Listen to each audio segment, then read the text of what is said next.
అదే RTV app వార్తల్ని క్షణాల్లో చదివే అవకాశం ఉంటుంది. ఒక న్యూస్ పేపర్, ఒక టెలివిజన్ ఛానల్ మీ చేతుల్లో ఎప్పుడూ ఉంటాయి. 9/9/2024 తేదీన ఉదయం సుమారు 3 గంటల ప్రాంతంలో నంద్యాల టౌన్ పోలీస్ స్టేషన్ పరిధిలోని గుడిపాడిగడ్డ ఏరియాలో ఉన్నటువంటి దుర్గాప్రసాద్ అనే వ్యక్తి ఈ సాయి మనోహర్ అనే వ్యక్తిని కత్తితో దాడి చేయడం వల్ల కలిగిన రక్తగాయాల వల్ల చనిపోవడం జరిగింది.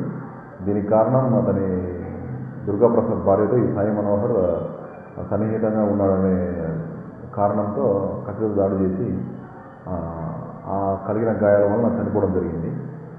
ఈ విచారణలో భాగంగా వరలక్ష్మి అని ఈ అతడు యొక్క వదినతో కంప్లైంట్ తీసుకొని కేసు రిజిస్టర్ చేసి ఈ విచారణలో భాగంగా ఈరోజు ఈ దుర్గాప్రసాద్ని అరెస్ట్ చేసి రిమాండ్ పంపించాము. అతని వద్ద నుండి నేరాన్ని ఉపయోగించిన కత్తిని తీసుకున్నాము. తర్వాత ఫర్దర్ ఇన్వెస్టిగేషన్ కొనసాగుతుంది. ముద్దాయి మీద ఇంత ముందు ఎటువంటి కేసులు లేవు. 9/9/2024 తేదీన ఉదయం సుమారు 3 గంటల ప్రాంతంలో నంద్యాల టౌన్ పోలీస్ స్టేషన్ పరిధిలోని గుడిపాడిగడ్డ ఏరియాలో ఉన్నటువంటి దుర్గాప్రసాద్ అనే వ్యక్తి ఈ సాయి మనోహర్ అనే వ్యక్తిని కత్తితో దాడి చేయడం వల్ల కలిగిన రక్తగాయాల వల్ల చనిపోవడం జరిగింది.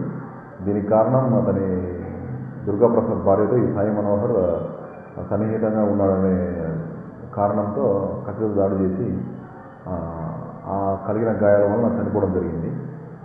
ఈ విచారణలో భాగంగా వరలక్ష్మి అని ఈ అతడు యొక్క వదినతో కంప్లైంట్ తీసుకొని కేసు రిజిస్టర్ చేసి ఈ విచారణలో భాగంగా ఈరోజు ఈ దుర్గాప్రసాద్ని అరెస్ట్ చేసి రిమాండ్ పంపించాము. అతని వద్ద నుండి నేరాన్ని ఉపయోగించిన కత్తిని తీసుకున్నాము.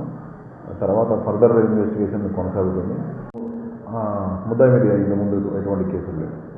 మరిన్ని వీడియోస్ కోసం ఛానల్ ని సబ్స్క్రైబ్ చేయండి. లేటెస్ట్ అప్డేట్స్ కోసం వాట్సాప్ ఛానల్ ని ఫాలో చేయండి. అండ్ లింక్ డిస్క్రిప్షన్ లో ఉంది.